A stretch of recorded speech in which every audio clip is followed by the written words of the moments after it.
Hello Dustin, this is John, and I'd like to tell you about why you can build meaningful relationships on the internet and how to do it.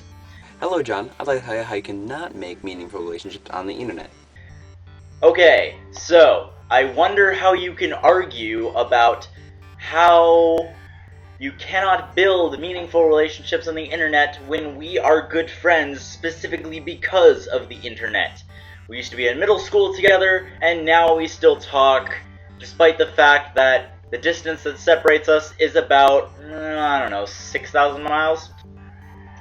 So it's slightly hypocritical to say that you can't make meaningful relationships on the internet despite the fact that we talk all the time. Okay, you have to understand a few things. One, we did not make a relationship via the internet. We continue the relationship via the internet. There is a complete difference between making and continuing relationships. Because continuing a relationship through the internet is actually quite easy. You just communicate like you just normally communicate, and it's nothing quite different. But with making a relationship on the internet, it's a new level of, difficulty. How you can make meaningful relationships on the internet.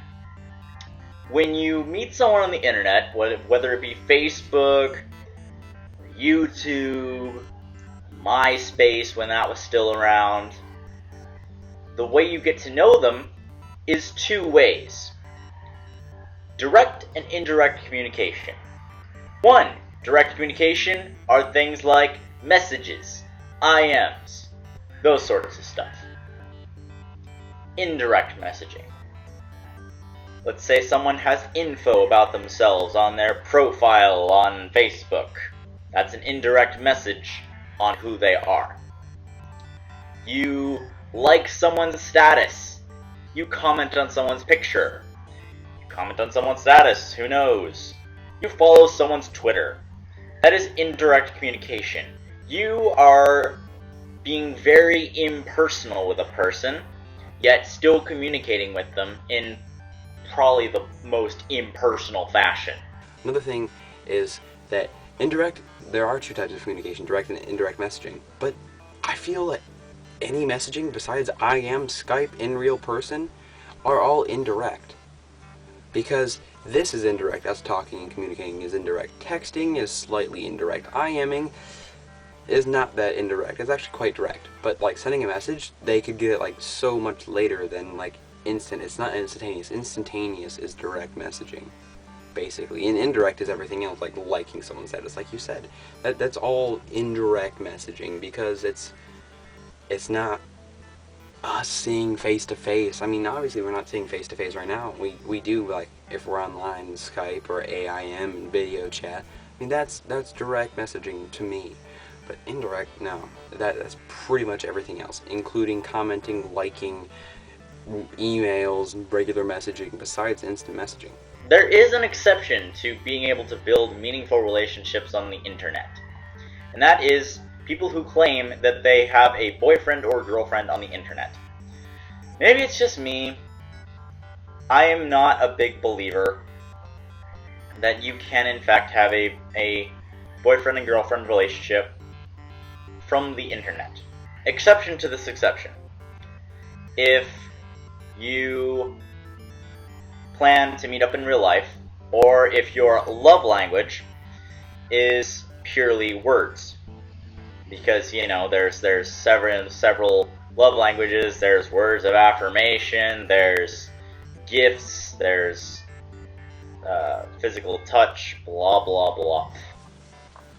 Now, you say that it's easy to do, and then you can get off on the right foot. But I feel that a lot of online relationships on sites where you can go meet other people tend to be very superficial, because a large percent of the people go on there because they have low self-esteem, they want compliments, and they're bored. And with those reasons, it's kind of hard to find someone who actually wants to be in a good friendship or actually go into a relationship. And with long-distance relationships, they kind of suck, and I hate them. And any long-distance relationship I've ever tried has completely failed. And most online friendships, except for like two, didn't last more than a short period of time. The other ones lasted, a few months, which is not necessarily a short period of time by my standards, but, it's actually pretty decent. And I know you're saying that you can go and meet someone and, like, on an online dating site, but neither you nor I have been on an online dating site, so we just have to take other people's word for it. But how many people on there don't ever get a date? How many people on there are not compatible with other people? How hard is that? That's and you say it's so easy, like, and it's another big thing and open up how to be more social. And, like, yeah, I know it's how to be more social, but it's different when you go online and you talk to somebody and send them a message or IM them versus actually meeting up in a real person and having a legitimate conversation, being face to face when, like, 80% of communication is with body language. I mean, that's what's so good about Skype. Skype and this, what we're doing right now, is actually really good, and it gives so much more communication because I can talk with my hands. If you didn't notice, I talk with my hands, I talk with my face, my facial expression, my eyes, how I feel, how I look. Like, that's how part of my communication.